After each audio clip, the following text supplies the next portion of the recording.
21 दिसंबर को अंडमान से ज्यादा ताकत से यह तूफान पश्चिम की तरफ बढ़ने लगा। 22 दिसंबर को श्रीलंका के उत्तरी तट पर इस तूफान ने दस्तक दी। इस तूफान की रफ्तार लगभग 110 किलोमीटर प्रति घंटा की थी। तट पर टकराने के बाद यह तूफान वेस्ट नॉर्थ वेस्ट की तरफ बढ़ने लगा। फिर इस तूफान की रफ्तार लगभग 280 किलोमीटर प्रति घंटे की हो गई। 22 तारीख को शाम का वक्त हुआ होगा। उस शाम मिस्टर सुंदर राज, जो धनुषकोडी रेलवे स्टेशन के कर्मचारी थे, वे अपनी ड्यूटी खत्म करके अपने घर चले गए थे। रात के करीब 9-7 बजे बहुत ही तेज हवा चलने लगी थी, जिसके कारण मौसम बहुत ही खराब हो गया था और वहां के रहने वाले लोगों के घरों में भी पानी चला गया था। किसी को पता नहीं था कि यह क्या हो रहा है। उधर धनुषकोडी रेलवे स्टेशन के पास ट्रेन नंबर 153 पाम्बन धनुषकोडी की ट्रेन, जो पाम्बन से धनुषकोडी तक लोगों को लाती थी।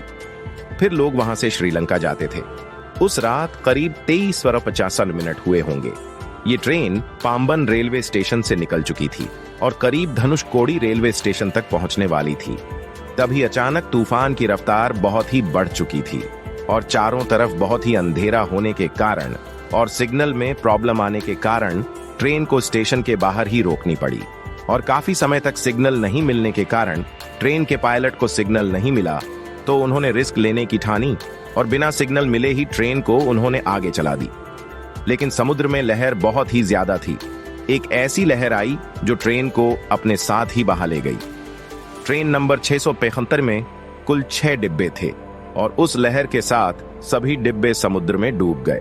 आंकड़ों की माने तो लगभग ट्रेन नंबर 673 में ट्रेन के स्टाफ को मिलाकर 110 लोग ट्रेन में सवार थे, जो सभी लोग ट्रेन के साथ समंदर में बह गए। और कुछ आंकड़े यह भी बताते हैं कि कुछ पैसेंजर बिना टिकट के ट्रेन नंबर 635 में सवार थे, उनकी भी संख्या काफी ज्यादा हो सकती है। कई लोग अब भी बताते हैं कि उस ट्रेन में लगभग 180 से 200 लोग थे, जो सभी उस रात समुद्र में डूब गए थे। दोस्तों, उसके बाद वह तूफान कई घंटे तक अपना प्रकोप दिखाती रही और उस रात अकेले धनुषकोडी में ही लगभग 1000 से ज्यादा लोगों ने अपनी जान गंवा दी थी। कहते हैं कि पाम्बन के तट पर आया ये बहुत ही बड़ा तूफान था, जिसके निशानी आज भी आपको धनुषकोडी के अंदर मिल जाती है। उखड़ी हुई रेल की पटरियां, स्टेशन, घर, ये सभी एक ही कहानी की याद दिलाते हैं कि सच में वह बहुत ही बड़ी प्राकृतिक आपदा थी।